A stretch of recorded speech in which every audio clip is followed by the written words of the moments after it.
آزاد کشمیر انتخابات کا پہلا مرحلہ میرپور ڈویژن کے 3 اضلاع میں پولنگ مکمل۔ میرپور ڈویژن کے 3 اضلاع میرپور، کوٹلی اور بھمبر کے 13 حلقوں میں دن بھر ووٹنگ کا عمل جاری رہا، جبکہ پولنگ کے آغاز پر ہی رانا ثناءاللہ نے آزاد جموں کشمیر کے حلقے LA-10 کوٹلی میں دھاندلی کا الزام لگا دیا۔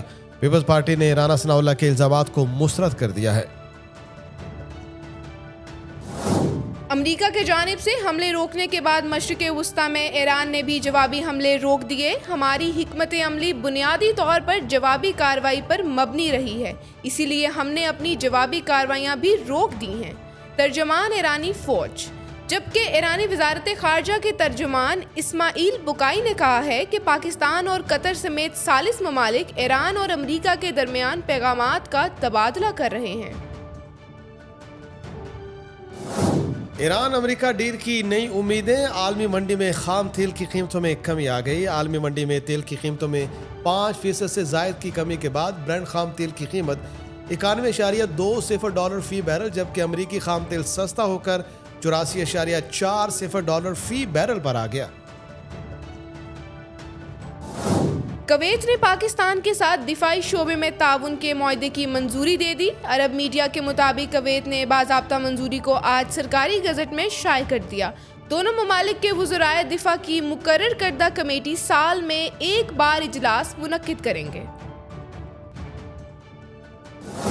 بھارت جنوبی ایشیا میں دہشت گردی کا سب سے بڑا سرپرست ہے، خواجہ آصف کا راج ناتھ سنگھ کو کرارا جواب۔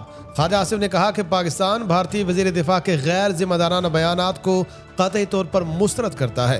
خواجہ آصف کا کہنا تھا کہ جموں کشمیر ایک بین الاقوامی طور پر تسلیم شدہ تنازع ہے، جس کا حتمی فیصلہ اقوام متحدہ کی سلامتی کونسل کی متعلقہ قراردادوں اور کشمیری عوام کی آزادانہ طور پر ظاہر کی گئی خواہشات کے مطابق ہونا باقی ہے۔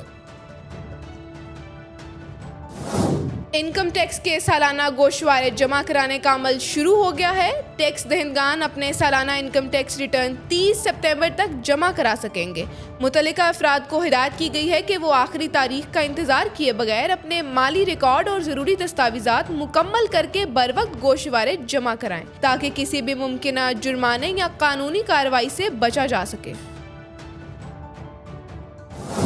نادرا نے تمام شہریوں کے لیے آئرس اسکین کی مفت سہولت فراہم کر دی۔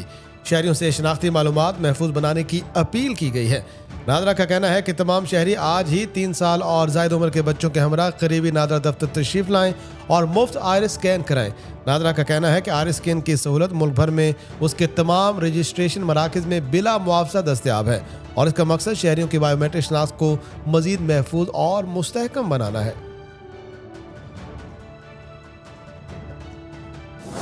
اب گھر بیٹھے گاڑی کی خرید و فروخت ممکن، نئی سہولت متعارف۔ National data base and registration authority نے گاڑیوں کی خرید و فروخت کرنے والے شہریوں کے لیے ایک اہم ڈیجیٹل سہولت متعارف کرا دی ہے۔ اس اقدام کے تحت اب بلوچستان میں رجسٹرڈ گاڑیوں کی منتقلی کا عمل مزید آسان اور محفوظ ہو جائے گا۔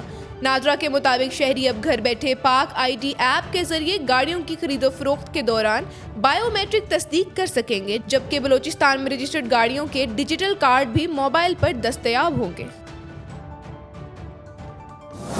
پاکستانیوں کے لیے اقوام متحدہ میں ملازمت کا سنہری موقع، درخواستیں طلب۔ پاکستان کے اعلیٰ تعلیم یافتہ اور باصلاحیت نوجوانوں کے لیے ایک بڑی خوشخبری۔ اقوام متحدہ کے ترقیاتی پروگرام UNDP نے مختلف ممالک میں پیشہ ورانہ اسامیوں کے لیے پاکستانی امیدواروں سے درخواستیں طلب کر لیں۔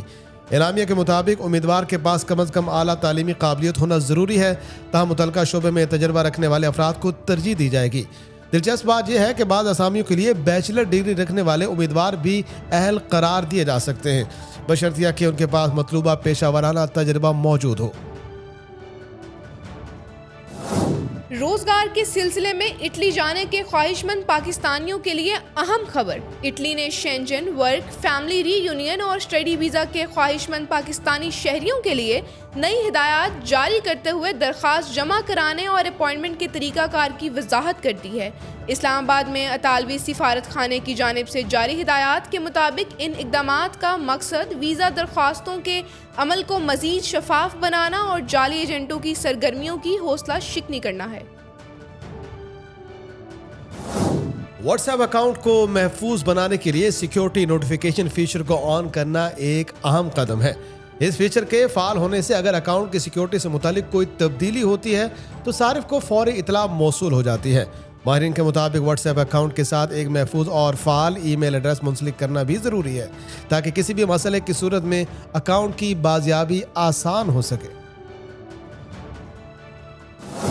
اور پاکستان میں کریڈٹ کارڈز کی تعداد میں اچانک پراسرار چھلانگ، 3 ماہ میں 9 لاکھ نئے کارڈ جاری۔ اسٹیٹ بینک آف پاکستان کے تازہ نظر ثانی شدہ اعداد و شمار کے مطابق جون 2025 کے اختتام پر ملک میں کریڈٹ کارڈز کی تعداد 22,15,081 تھی، جو ستمبر 2025 کے اختتام تک بڑھ کر 30,68,869 ہو گئی۔ سرکاری اعداد کے حساب سے شرح تقریباً 38.5% بنتی ہے۔